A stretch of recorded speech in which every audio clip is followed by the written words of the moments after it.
Okay जी, हमें जो है वो आज की क्लास में हमने ज़ीरो ऑर्डर और फर्स्ट ऑर्डर के कंसेप्ट को हमने समझना है और हमने ये देखना है कि ज़ीरो ऑर्डर में और फर्स्ट ऑर्डर में डिफरेंसेस क्या हैं और कितने कितने जो है हम डिफरेंसेस जो हैं वो हम कैलकुलेट कर सकते हैं। अगर हमें डाटा मिल जाए तो किस तरह से हम आइडेंटिफाई करते हैं कि ज़ीरो ऑर्डर क्या है और फर्स्ट ऑर्डर क्या है। और फिर हम जो है लास्ट में कुछ डाटा शेयर करेंगे और उस डाटा की बेस पे फिर हम जो है आज इसमें से कुछ कैलकुलेशंस को सीखेंगे। लास्ट में जो हमने जो क्लास थी उसमें हमने एक कंसेप्ट लिया कि जिस कंसंट्रेशन डिपेंडेंसी जो है वो इंडिकेशन है किस चीज़ की, फर्स्ट ऑर्डर की। और अगर टाइम डिपेंडेंसी है तो फिर क्या होगा, वो ज़ीरो ऑर्डर होगा। और अगर जो है हम ग्राफ बना लें ज़ीरो ऑर्डर का रेक्टिलिनियर तो वो स्ट्रेट लाइन होगा। और अगर हम ग्राफ बना लें सेमी लॉग फर्स्ट ऑर्डर का तो वो भी स्ट्रेट लाइन होगा। लेकिन अगर वो डाटा जिसका हम फर्स्ट ऑर्डर का ग्राफ बनाएं और वो डाटा अगर ज़ीरो ऑर्डर का होगा तो वो पैराबोलिक शो करेगा।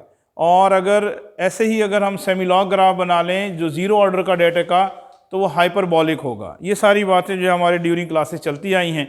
लेकिन इसमें से जो इम्पॉर्टेंट चीज़ है वो है इसकी इक्वेशंस, कि जो ज़ीरो ऑर्डर की इक्वेशन है हम लोगों ने एक सिंपल सी इक्वेशन पढ़ी हुई है y is equal to M x plus b. ये इक्वेशन आप लोगों को याद होगा, ये स्ट्रेट लाइन की इक्वेशन थी। और इस इक्वेशन को हम तब इस तरह राइट कर सकते हैं अगर ग्राफ जो हमारा इस तरह का होगा, यानी इसमें कंसंट्रेशन जो है वो फ्रॉम बॉटम टू टॉप जो है वो इंक्रीज होगा। तो इस वजह से हम इसको राइट करेंगे y is equal to M x plus b. Same case में यही इक्वेशन बन जाती है y is equal to minus M x plus b अगर मैं इसी ग्राफ को इस तरह से ड्रॉ कर दूँ। ये सारी बातें हमारी लास्ट क्लास में ऐसा हो चुका। अगर यही से ये मैं इक्वेशन राइट कर रहा हूँ फर्स्ट ऑर्डर की, इसी और फॉर्म में ज़ीरो ऑर्डर की सॉरी, और फर्स्ट ऑर्डर के केस में जब सेमी लॉग ग्राफ था तो ये इक्वेशन हो गई है l N Y is equal to L N C not, या इसको आप जो है वो l n minus b minus M x कर लें। यानी मैंने इसमें जो दो बातें डिफरेंट राइट किया है। एक अब हमारे पास जो है वो ज़ीरो ऑर्डर की इक्वेशन है y is equal to M x plus b, और फर्स्ट ऑर्डर की इक्वेशन जो है वो नेचुरल लॉग के साथ है, natural log of l N B minus M x. मैंने राइट किया है माइनस, इसलिए जो मेरा जो ग्राफ है सेमी लॉग का वो इस तरह से है। और अगर मैं इसको l N Y is equal to L N b plus m x write कर दूंगा तब यही मेरा ग्राफ जो है वो इस फॉर्मेट में है, लेकिन ग्राफ सेमी लॉग है। फर्स्ट ऑर्डर का बेसिक डिफरेंस उन दोनों की इक्वेशंस हैं। Equation for the first order is zero order is y is equal to M x plus b. इसको हम एक और वे में भी राइट कर सकते हैं, वो है हमारे पास c is equal to C not plus k t, या c is equal to C not minus के टी।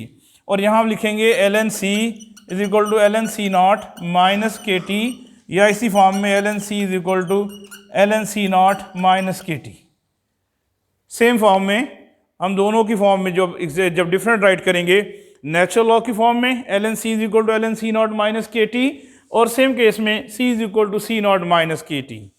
ओके, अगर मैं इसको और सॉल्व कर लूँ, for example unknown concentration find करनी है मैंने किसी भी डाटा से, जो आज की हमारी लैब के जो है वो एक परफॉर्मेंस भी होगी बेसिकली, उसमें हमें जो है वो के टी, के फॉर रेट कांस्टेंट, और आप लोगों को मैंने पहले बताया हुआ है कि के जो है वो इक्वल है किसके, स्लोप के।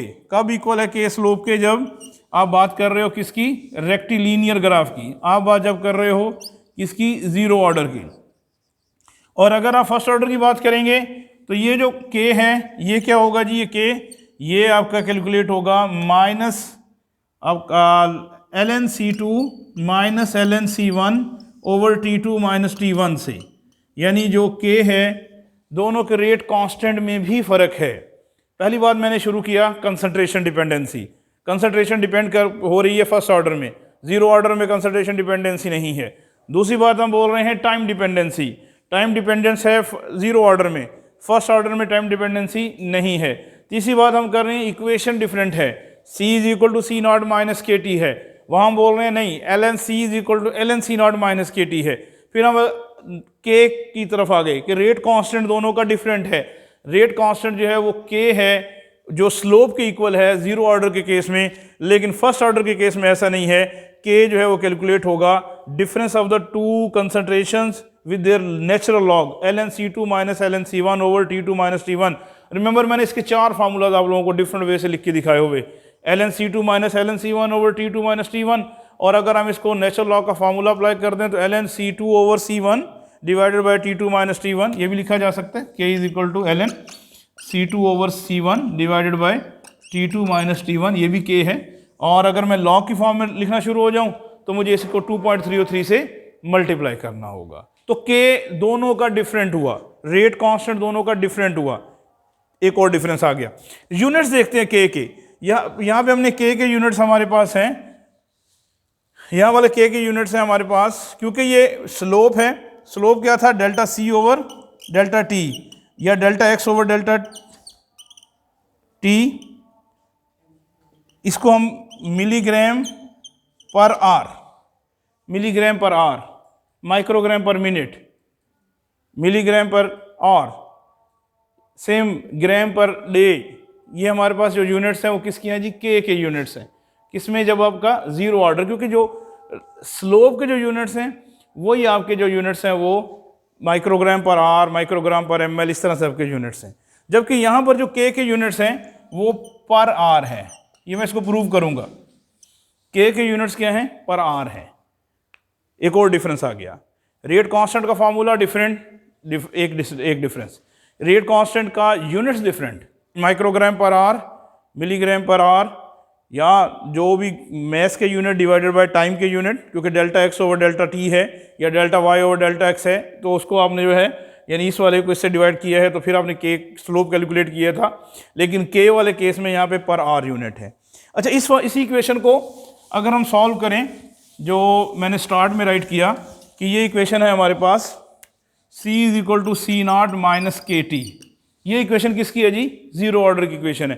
रिमेंबर ये वही इक्वेशन है y is equal to M x plus b. हम इसको बिल्कुल प्रूव कर सकते हैं, क्योंकि m किसके इक्वल है? देखिए मैं इसको उसकी फॉर्मेट में लिख लगा हूं। ये हो गया हमारे पास y is equal to b minus m, और ये t की जगह पे मैं रख देता हूं x। ये वही है, y is equal to M x plus B या minus M x plus B. अब minus M X means data जो है वो कैसा है? डिक्लाइन की तरफ है। अगर इस वाली इक्वेशन को मैं अगर इससे हाफ लाइफ कैलकुलेट करना अगर सीखना चाहता हूं तो मैं पहले हाफ लाइफ को डिफाइन करूंगा। हाफ लाइफ क्या है जी? एक टाइम है, एग्जैक्टली टाइम बोलते हैं हम, वो टाइम जिसपे half of the drug eliminated from the body, the time eight which half of the drug eliminated from the body is elimination half life. The time at which half of the drug distributed is distribution half life.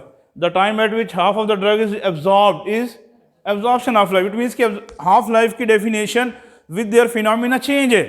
अगर वो time जिसमें half of the drug absorb हो गई है उसको हम बोल रहे हैं absorption half life, और वो टाइम जिसमें ड्रग जो है वो डिस्ट्रीब्यूट हुई है हाफ, उस टाइम को हम डिस्ट्रीब्यूशन हाफ लाइफ। तो इट मीन्स ये है क्या सारा सिनेरियो?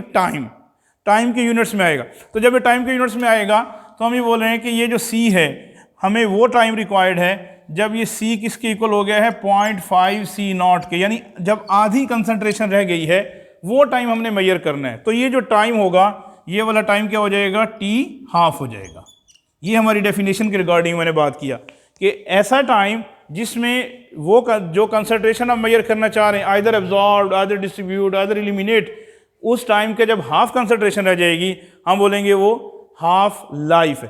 तो हाफ लाइफ के लिए हमने क्या किया जी? c is equal to 0.5 c not. मैं यहाँ पे इसकी वैल्यू यहाँ राइट कर देता हूँ, तो ये बन गया 0.5 c not is equal to c not minus के टी, और t के साथ अब मैं हाफ राइट कर सकता हूँ क्योंकि मैंने हाफ लाइफ कैलकुलेट करने का प्रोसेस शुरू किया है।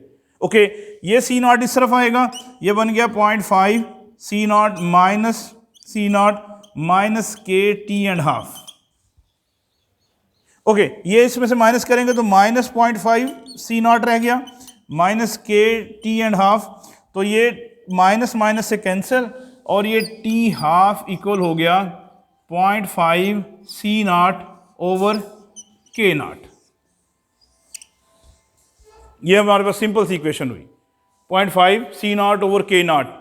हाफ लाइफ मेजर करना है हमने जीरो ऑर्डर से। अब ये जो c नॉट है हमारे पास इनिशियल कंसंट्रेशन है, इसको c नॉट की फॉर्म में भी राइट कर सकते हैं, इसको आप 0.5 x नॉट ओवर के नॉट से भी राइट कर सकते हैं।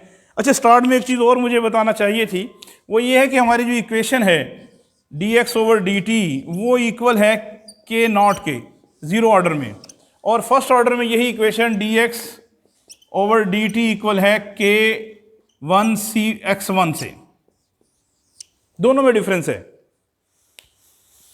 पहले थोड़ा सा इस पे आएंगे दोबारा, फिर मैं इस पे आ रहा हूँ, क्योंकि मेरे दिन में कि पहले हमें शुरू में ये कुछ आपको बताना चाहिए था।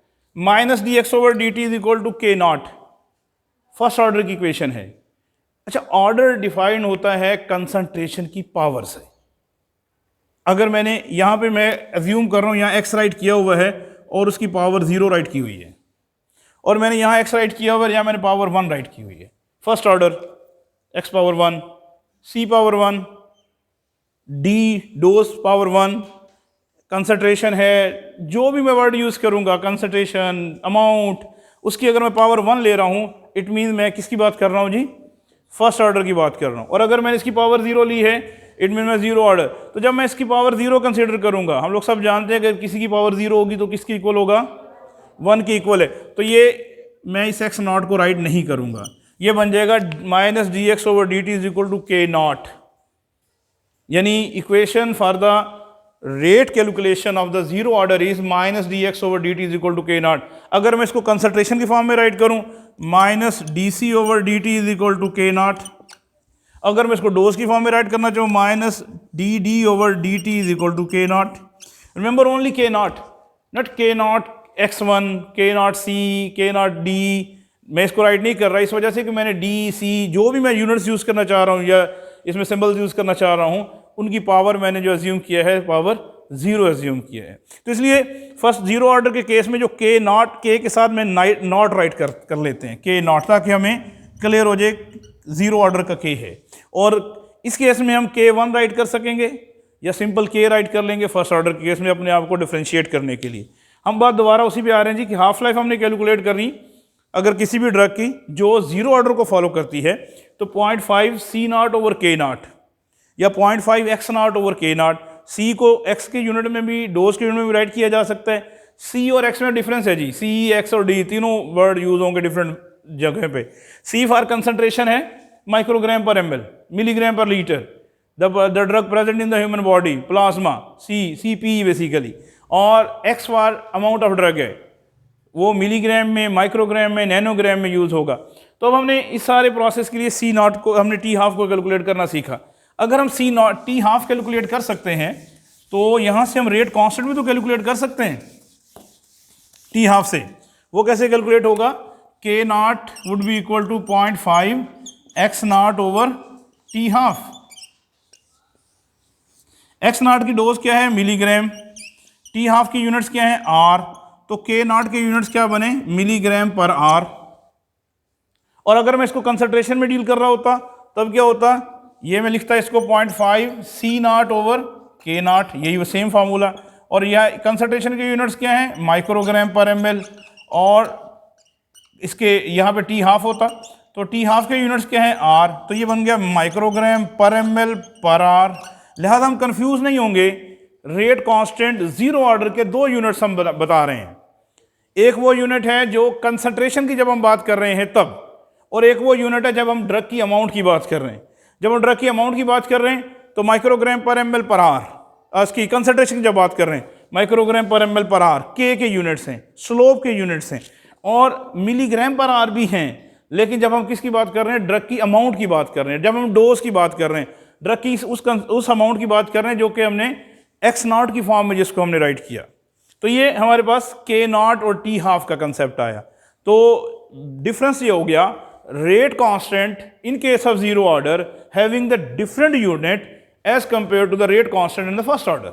इन case of zero order units of the rate constant are milligram per are microgram per ml per minute.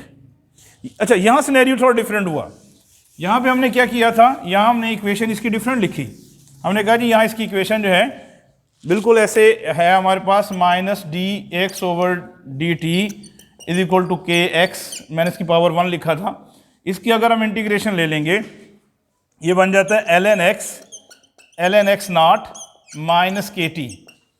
ये मैंने अभी पहले जानबूझ के पहले मैंने सी के साथ राइट किया था, ln c is equal to ln c not minus के टी। इसको मैं ln d is equal to ln d nought minus के टी भी राइट कर सकता हूँ। इसी को मैं y और m की फॉर्म में भी राइट कर सकता हूँ। यानी वर्ड चेंज हो रहे हैं, कंसेप्ट वही का वही है। माइनस है, क्या ख्याल है डाटा कौन सा है? नेगेटिव स्लोप वाला डाटा है, डिक्लाइन वाला डाटा है, आईवी इंजेक्शन वाला डाटा है।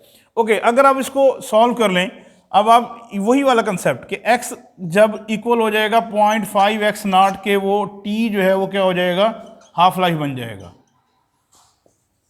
यानी वो टाइम जिस पे हाफ ऑफ द ड्रग जो है वो एलिमिनेट हो जाएगी, उसको हम उस टाइम को बोलेंगे ये उसकी हाफ लाइफ है। लेकिन अब हम इसमें अगर यहाँ राइट कर दें, ये बन गया ln 0.5 x nought is equal to ln x nought minus के टी। एक्स नॉट वाली टर्म्स को इकट्ठा कर लें, ln 0.5 x nought minus ln x nought is equal to minus के टी। ये दोनों क्योंकि दोनों में नेचुरल लॉग है और माइनस है साइन में, हमने फार्मूला पढ़ा हुआ है log x minus log y is equal to log y x over y, divide करना पड़ेगा, log कॉमन हो जाएगा। बिल्कुल सेम नेचुरल लॉग में भी वही बात हुई। तो natural log 0.5 x nought over x nought is equal to minus के टी, ये दोनों कैंसिल और हमारे पास बच गया क्या, ln 0.5 is equal to minus के टी। जी, नेचुरल लॉग 0.5 अप्लाई करें कैलकुलेटर पे, नेचुरल लॉग ऑफ 0.5,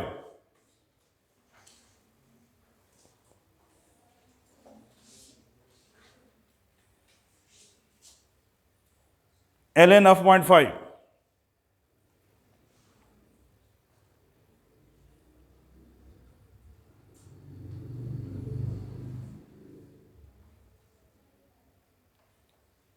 माइनस 0.693, ऐसे माइनस 0.693 माइनस के टी, माइनस माइनस कैंसल और टी फॉर टी हाफ है, T half is equal to 0.693 over K, first order T half is equal to 0.693 over K. Remember कोई concentration नहीं, कोई amount नहीं, जबकि यहाँ देखें कंसंट्रेशन भी है, अमाउंट भी है, कंसंट्रेशन की बात भी हम कर सकते हैं। ज़ीरो ऑर्डर के केस में जो हाफ लाइफ है वो कंसंट्रेशन के साथ साथ चेंज होती है। ये सेंटेंस बड़ा इंपॉर्टेंट है। Half life in case of zero order is changed with the change in concentration, but in case of first order there will be no change as we change the concentration of a drug, half life will be considered as constant. It will depend only on the rate constant, elimination rate constant k. तो t half is equal to 0.693 over k। यहाँ में एक और difference समझ में आ गया। इन case of zero order half life का formula change है, फर्स्ट ऑर्डर का फार्मूला और है, जीरो ऑर्डर का फार्मूला और है। फर्स्ट ऑर्डर के फार्मूला में 0.693 ओवर k है, जबकि जीरो ऑर्डर के केस में 0.5 x nought over k not है। अब यहाँ पर हमें इन दोनों के यूनिट्स की तरफ जाना है। हाफ लाइफ के यूनिट्स आपके ख्याल में चेंज होंगे या सेम होंगे? जी, रेट कांस्टेंट के यूनिट्स चेंज हैं, हाफ लाइफ के यूनिट्स चेंज होंगे सेम होंगे?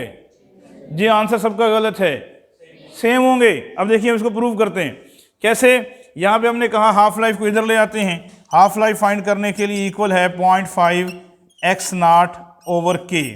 x नॉट है तो k के यूनिट्स क्या थे, माइक्रोग्राम पर आर, तो ये हमें क्या कह रहे हैं, मिलीग्राम पर आर 0.5, ये इसके यूनिट क्या है, milligram divided by milligram per are. Are ये कैंसिल, तो यूनिट्स क्या रह गए टी हाफ के आर, क्योंकि ये आर डिनोमिनेटर का डिनोमिनेटर है, इसलिए इसे डिनोमिनेटर में चले जाना है। तो ये टी हाफ के यूनिट्स क्या हुए, आर। यहाँ देखते हैं क्या हुआ। यहाँ हमने कहा जी कि टी हाफ के के यूनिट यहाँ थे पर आर। कैसे कैलकुलेट किया, के को अगर आप इधर ले जाएं, ये के इक्वल है 0.693 ओवर टी हाफ, तो टी हाफ के यूनिट आर होते हैं, तो के यूनिट क्या हुए, पर आर, और इसी तरह से टी हाफ के यूनिट क्या हुए, आर हो गए। तो जीरो ऑर्डर फर्स्ट ऑर्डर की हाफ लाइफ को कैलकुलेट करने के मेथड डिफरेंट हुए, फार्मूला डिफरेंट हुआ, लेकिन दोनों के यूनिट्स क्या हो गए, सेम हो गए। अब पहले वाले के जो यूनिट हैं वो हमारे पास क्या हैं, मिली पर आर हाफ लाइफ में जीरो ऑर्डर, और फर्स्ट ऑर्डर में भी हाफ लाइफ के यूनिट्स जो हैं वो आर हैं। तो हमारा जो मेन कंसर्न ये हुआ कि टी हाफ को कैलकुलेट करने का मेथड डिफरेंट है, लेकिन टी हाफ के यूनिट्स दोनों के सेम हैं, फर्स्ट ऑर्डर में भी और ज़ीरो ऑर्डर में भी। आज हमें क्या करना है, आज हमने जो है वो एक डाटा आप लोगों से शेयर करना है ज़ीरो ऑर्डर और फर्स्ट ऑर्डर का। अच्छा, इसमें भी हम कुछ क्लियर करते हैं कि किस तरह से हम डाटा को आइडेंटिफाई करते हैं कि ये डाटा ज़ीरो ऑर्डर का है या फर्स्ट ऑर्डर का है। फॉर एग्जांपल हमारे पास जो है वो दो कॉलम है, एक टाइम है और एक कंसंट्रेशन है, और टाइम 0 आर है, 2 है, 4 है, 6 है, 8 है, 10 है, और कंसंट्रेशन हमारे पास शुरू में 100 है, फिर 90 हो गई है, फिर 80 है, 70 है, 60 है, 50 है। मैं इसमें से अगर रेट निकालूं delta c over delta t, कैसे कैलकुलेट होगा? कंसंट्रेशन का डिफरेंस डिवाइडेड बाय टाइम का डिफरेंस। कंसंट्रेशन का डिफरेंस है 100 minus 10, 10, 2 minus 0, 2, 10 divided by 2, answer is 5। मैं यहाँ राइट कर देता हूँ 5। Okay, 90 minus 80, 10, 2, 4 minus 2, 2, 10 divided by 2, 5। Okay, 80 minus 10, 70, 10, 4 minus 6, 6 minus 4, 2, divided 10 divided by 2, answer is 5. 60, 70 minus 60, 10, 6 minus 8, 2 divided by 2, answer is 5, then 5. यहाँ देखिए एक बड़ी कांस्टेंट चीज़ रिपीट हो रही है। कंसंट्रेशन चाहे 100 है, रेट उसका 5 माइक्रोग्राम पर आवर है, milligram per litre, milligram per hour है। 90 है तब भी, 80 है तब भी, 60 है तब भी, कंसंट्रेशन डिपेंडेंट रेट नहीं है। कंसंट्रेशन चाहे कम हो गई है तब भी उसी फ्लो से एलिमिनेशन जारी है। तो हम ये बोल रहे हैं ये ज़ीरो ऑर्डर का कंसेप्ट है। फर्स्ट ऑर्डर में आइए देखिए क्या होगा। फर्स्ट ऑर्डर में हमारे पास कंसंट्रेशन और टाइम दो ग्राफ हुए, दो कॉलम है टाइम और कंसंट्रेशन का। 0 टाइम है, 2 आर है, 4 है, 6, 8 और 10 आर। कंसंट्रेशन शुरू में 100 थी, फिर 90 हुई, फिर 85, फिर 81, फिर 79, फिर हमारे पास 78। जी, 100 minus 90, 10 divided bye 0 minus 2, 2 divided by 2 is 5। 90 minus 85, 5 divided by difference of the 2, 2.5। Okay, 85 minus 84, 4 divided by 2, answer is 2। 81, 79, 2 divided by 2, 1.5। Okay, different है, वैल्यूज़ बता रही है कि नहीं, ऐसा नहीं है जी रेट चेंज हुआ है। जैसे कंसंट्रेशन चेंज है, रेट भी चेंज है। कंसंट्रेशन अगर 190 के बिटवीन है तो रेट ज़्यादा है, जैसे कंसंट्रेशन कम होती जा रही है रेट भी कम होता चला जा रहा। तो कंसंट्रेशन डिपेंडेंसी जो है वो हम किसी भी डाटा को देख के सबसे पहले हम ये देखेंगे कि ये ज़ीरो ऑर्डर का है या फर्स्ट ऑर्डर का है।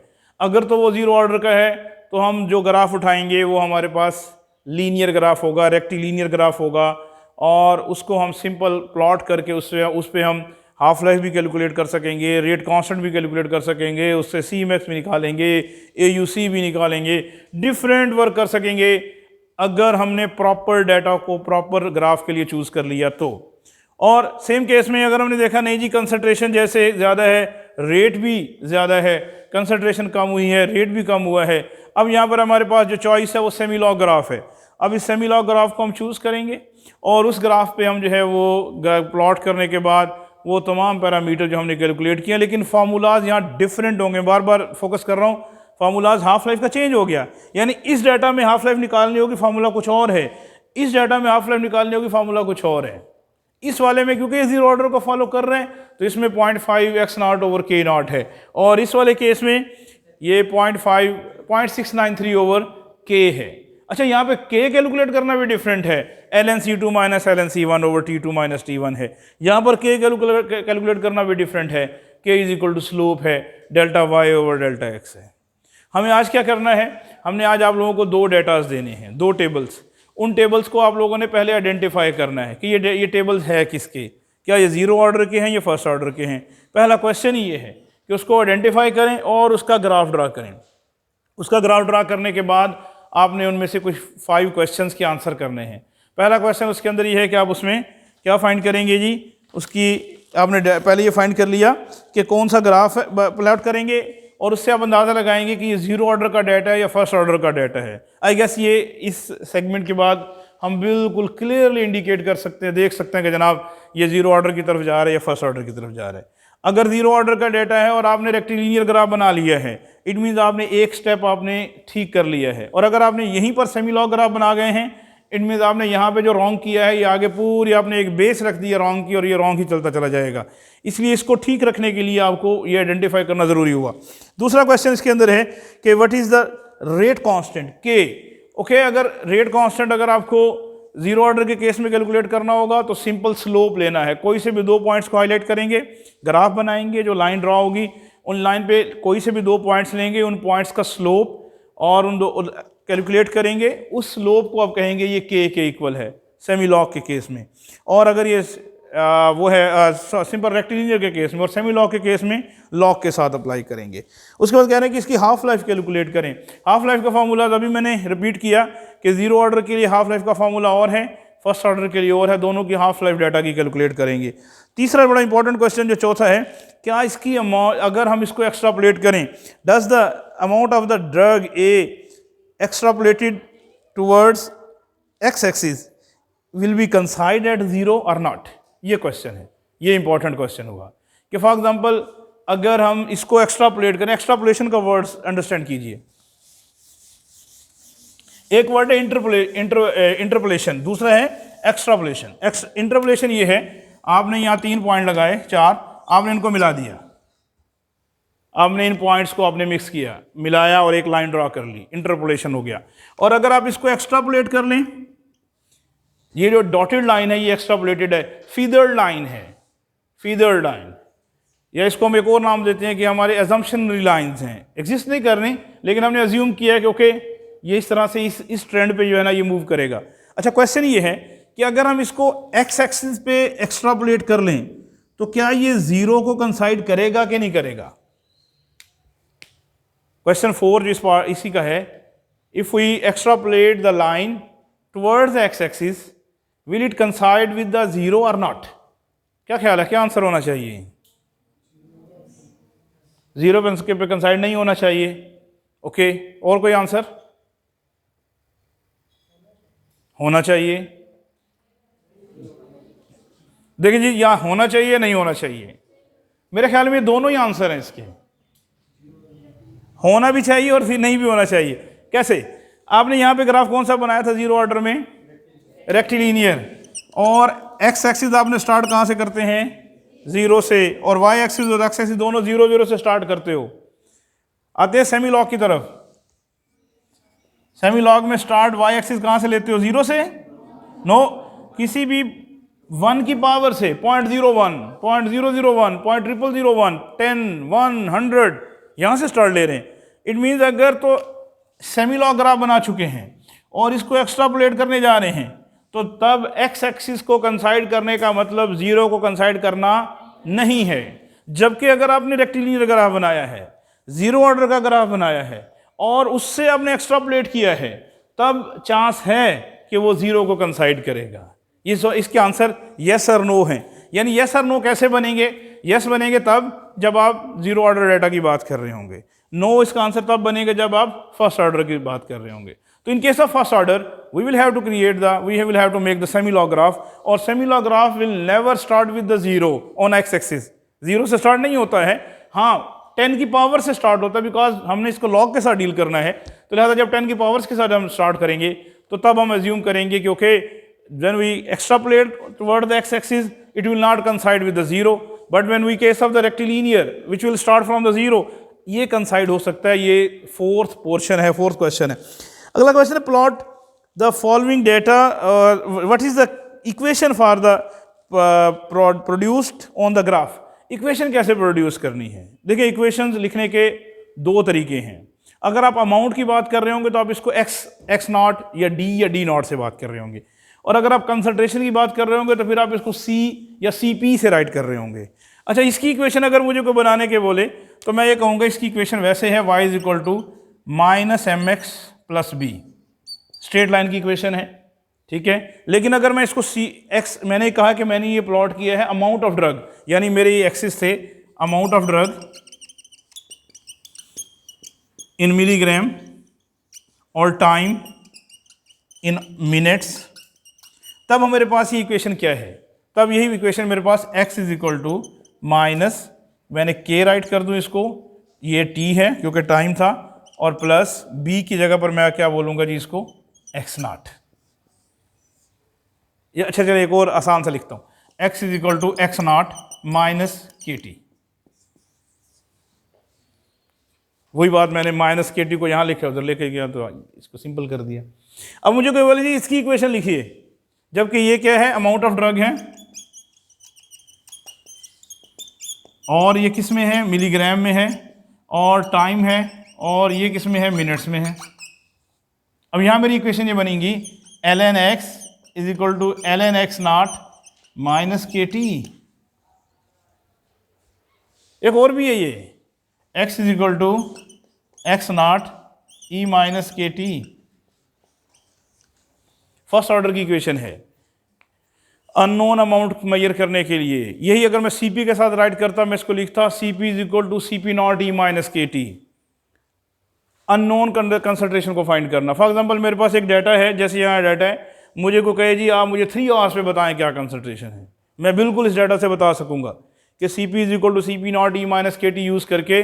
अब मुझे क्या बोला जा रहा है 3 आवर्स, टाइम की जगह पे क्या राइट कर दूंगा 3, के की जगह पे क्या राइट करूंगा रेट कांस्टेंट की वैल्यू।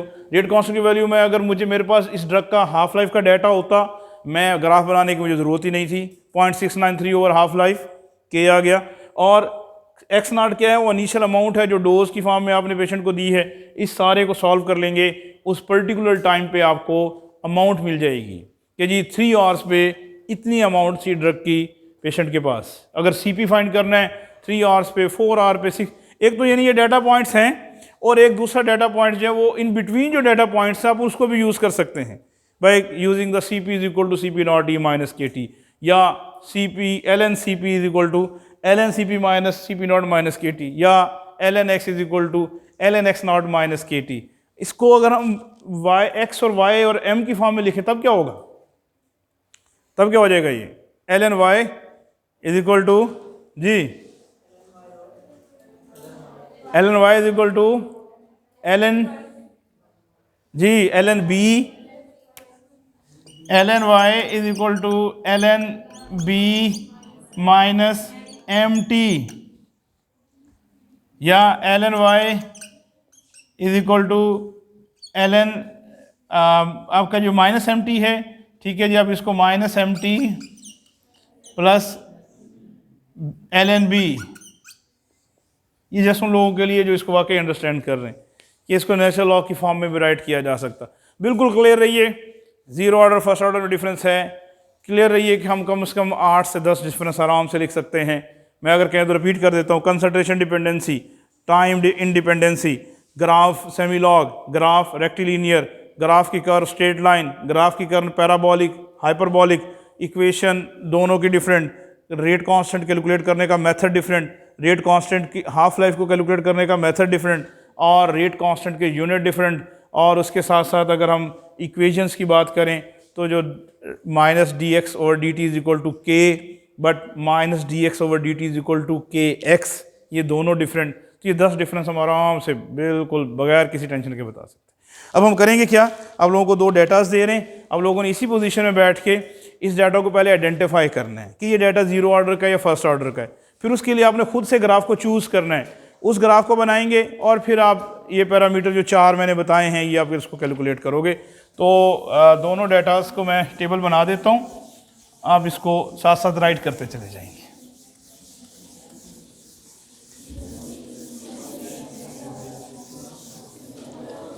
ओके जी, पहला है हमारे पास टाइम और ये यूनिट्स हैं इसमें मिनट्स। दूसरा है हमारे पास ड्रग ए, यूनिट्स हैं इसमें मिलीग्राम। ओके, टाइम हमारे पास 10, 20, 40, 60, 90, 120 और 130। 10 पे कंसंट्रेशन है 96, 20 पे कंसंट्रेशन है 89 और 40 पे कंसंट्रेशन है 73, 60 पे कंसंट्रेशन है 57 और 90 पे कंसंट्रेशन है 34 और 120 पे कंसंट्रेशन है 10 और 130 पे कंसंट्रेशन है 2.5। डेटा ए क्या करना है? फर्स्ट ऑफ ऑल डिसाइड करना है कि ये कौन सा ग्राफ बनेगा, रेक्टिलिनियर और द सेमी लॉग, या ये कह लीजिए डिसाइड करना है कौन सा जो है वो फर्स्ट ऑर्डर काइनेटिक्स है या ज़ीरो ऑर्डर काइनेटिक्स है। उसके बाद है जो हमारे पास क्वेश्चन 2, उसमें हमारे पास डेटा 2, इसमें हमारे पास बच्चे क्या है टाइम, और that should be in minutes, और drug amount that should be in milligram. Time differences are 0, 4, 10, 20, 30, 60, 90 and 120. Concentrations are 70, 58, 42, 31, 12, 4.5, 1.7। Okay, करना क्या है? फर्स्ट ऑफ ऑल ये डिसाइड करना है कि ये ज़ीरो ऑर्डर है या फर्स्ट ऑर्डर है, और उसके लिए ग्राफ कौन सा कंस्ट्रक्ट होगा। Question 1। Question 2, rate constant calculate करना है दोनों का, के दोनों में कैलकुलेट होगा। क्वेश्चन 3, हाफ लाइफ कैलकुलेट करनी है। Question 4, we have to check either a line which is extrapolated toward the x-axis coincide with zero or not। हमें ये डिसाइड करना है क्या इस डाटा की लाइन को मैं एक्स एक्सिस की साइड पे एक्स्ट्रापोलेट कर दूं तो क्या वो ज़ीरो को कंसाइड करता है या नहीं। सेम केस में डाटा बी। ओके, और जो नेक्स्ट क्वेश्चन ये है कि हमें उसकी इक्वेशन राइट करना है। और एक और एक्स्ट्रा क्वेश्चन इसके अंदर ये हुआ कि मुझे कोई भी एक टाइम फ्रेम लेके मैंने अननोन कंसंट्रेशन फाइंड करनी है। रिमेंबर, हर स्टूडेंट इंडिविजुअल ट्राई करे। कैसे? फॉर एग्जांपल मुझे पता है 10 पे 96 है, 20 पे 89 है, और मैं 15 मिनट पे चेक करना चाहूँ कंसंट्रेशन, तो देन मैं किस फार्मूला से इसको चेक करूँगा। या सेम केस में मैंने यहाँ पर 4 और 10 है, मैं चाह रहा हूँ मेरे पास 12 मिनट्स पे क्या कंसंट्रेशन है। ये एक स्टूडेंट का सिनेरियो आ गया। सेकेंड चेंज करके 40 में से 30 मिनट्स को चूज़ कर ले। इस तरह से नेक्स्ट 70 को, इन बिटवीन जो वर्ड नंबर्स जो यहाँ पे शो नहीं हो रहे, उन कंसंट्रेशंस को फाइंड करे, और फाइंड करने के बाद फिर देखे कि क्या जो आपके रिज़ल्ट आए हैं और ये क्या इसी डाटा के अंदर रिजल्ट्स आ रहे हैं कि नहीं आ रहे। अगर वो आपके उन डाटास के अंदर रिजल्ट आ रहे हैं तो इट मीन्स आप ठीक कर रहे हैं, और अगर आप उससे डेविएट कर रहे हैं तो इट मीन्स कुछ रॉन्ग है। क्वेश्चन जी।